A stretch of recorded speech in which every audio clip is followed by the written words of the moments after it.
Please subscribe to Face TV Africa and turn the notification on. Face TV Africa, ẹ jọ̀ọ́ subscribe, hete.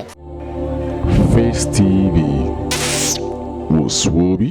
Kò yá fi jẹun, àtàrà wọn sá kò jẹun lóhùn ò jẹun. Ẹ jẹ́ kí gbogbo wa kíyèsí ní tọ́lọ́run máa fi wá sí.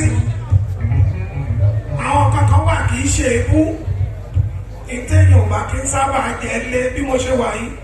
Àwọn oúnjẹ kan báyìí bí ewé tán máa fi kírímù sí ẹ̀mí jẹ. Ṣé sàláàdì àbí kíni? Tẹ́yẹ̀ bá mistakenly jẹ salad 35 minutes ló máa lọ nú èèyàn.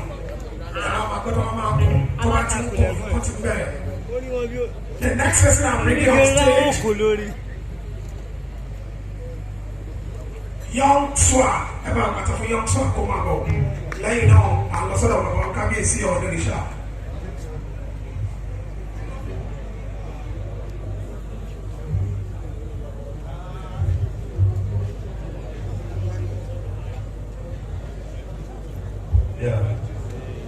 A kì í dúró kí wọ́n nífẹ̀ẹ́ náà ní a kì í bẹ̀rẹ̀ kí wọ́n nífẹ̀ẹ́ ò dáyé. Ìlú lójú ọ̀rẹ́ yìí wọ́n lẹ̀ tán. Ẹ̀kún ó ń gé bí ẹkún ẹ̀yẹ fọ́ ẹ̀yẹ. Ènìyàn fọwọ́ ènìyàn kó máa lọ bẹ́ẹ̀. Àgbàlagbà ń fọṣẹ́ sí àwọn ọmọdé jẹ́ rere.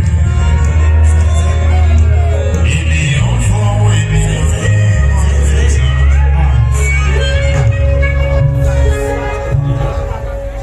Orin kí la máa kọ lọ́jọ́ ìbí? Orin ọpẹ́ la máa kọ fún Babátúndé Ẹni Ìtàn Ògúnwùsì. Tí bá ti rí bàbá mi, orin máa ń ṣe mí ní màkọ́màkọ́. Ìyẹn gbogbo lọ̀lẹ́ wà lọ́wọ́ àbáwọn wí tí ó ń bá wọn débẹ̀. Ọ̀tọ́jú àlejò tọ́jú onílé.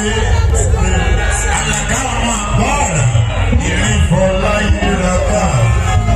Àní ọmọ tó wá ń ṣe lọ́wọ́. Ọmọ tó wá ń ṣe lọ́wọ́. Ọmọ tó wá ń ṣe lọ́wọ́. Ọmọ tó wá ń ṣe lọ́wọ́. Wọ́n tún ní ojú tí wọ́n oṣù àríyọ nílé ìfẹ́ omi tí.